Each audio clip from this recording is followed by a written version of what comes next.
My name is Sam Walker, 24 years old. I work part-time at a small clothing store inside Roosevelt Field Mall. That Black Friday was supposed to be my biggest shift of the year.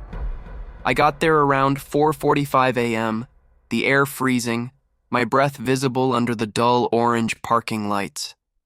Inside, the mall lights buzzed like insects, echoing faintly through the empty halls.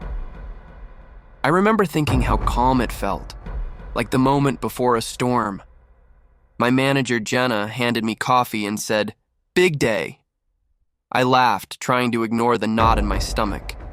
Outside our gates, hundreds of people waited, clutching flyers, some laughing, others already impatient. The gates rattled. Then the flood began. A roar of voices, footsteps, the metallic clatter of shopping carts. Within minutes, the store was full. Customers shouting, grabbing clothes, arguing over sizes. I stood behind the register, forcing a smile. The air smelled like perfume and pretzels from the food court. Over the headset, Jenna's voice crackled. "Stay calm, everyone." I glanced toward the north wing escalator. That's when I saw him, a man standing alone, not shopping, just watching. He didn't hold bags or a phone, just hands in his pockets, staring in our direction. I told myself he was waiting for someone.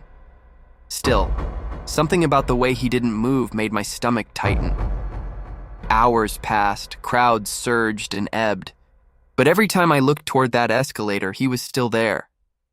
Around 8:30, I took a break, texted my roommate about the chaos, tried to shake off the tension. When I went back out, the man was gone. Relief washed over me. Maybe I'd imagined it. Maybe just another customer lost in the madness. But that feeling, like static under my skin, stayed. By late morning, the crowd thinned a bit. I was folding shirts near the entrance when movement caught my eye. He was back. Same hoodie, same stillness. This time inside the store. He moved slowly between aisles, scanning shelves but never touching anything. My hands froze mid-fold. "Can I help you find something?" I asked. No response. He turned and walked deeper into the store, past customers toward the back area marked employees only. Jenna noticed and called out, "Sir, that area is restricted." The man stopped, turned halfway, smiled faintly, then left. The smile didn't reach his eyes. Security reviewed footage. He'd wandered through several stores, never buying anything. "Probably just weird," the guard said. But something in his tone didn't sound sure. I tried to focus on my tasks, but the mall didn't feel safe anymore. Every time a customer brushed past me, I flinched.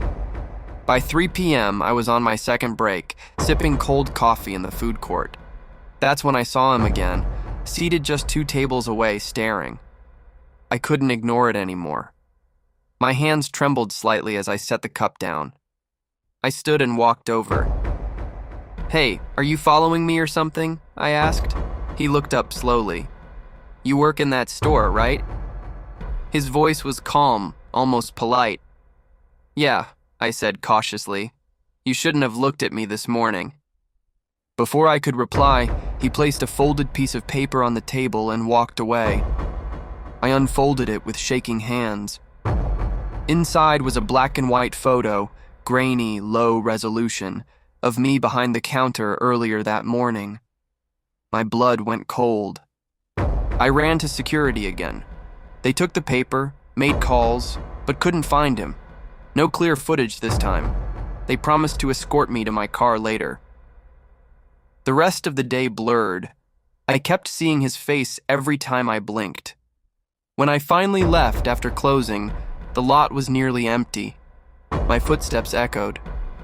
That's when I saw him again, standing between cars near mine, half lit by a flickering lamp. I froze. Then headlights flared, a patrol car circling the lot. The man turned and slipped into the dark. I locked my doors, started the car, and drove off fast. My pulse didn't slow down for hours. Even at home, every sound outside made me jump.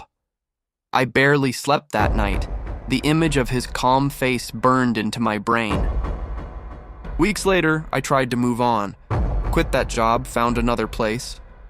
But the fear lingered, a quiet paranoia I couldn't shake. Then, one evening, I got a message on Instagram. No name, no profile picture, just a single photo. It was the same photo, me at the counter, but this time the background was different. My bedroom wall, my bed, and me, asleep. That was the last message I ever opened from a stranger. To this day, I don't know who he was or what he wanted, but every time I walk through a mall, I still look for him, somewhere between the crowds and the fluorescent lights.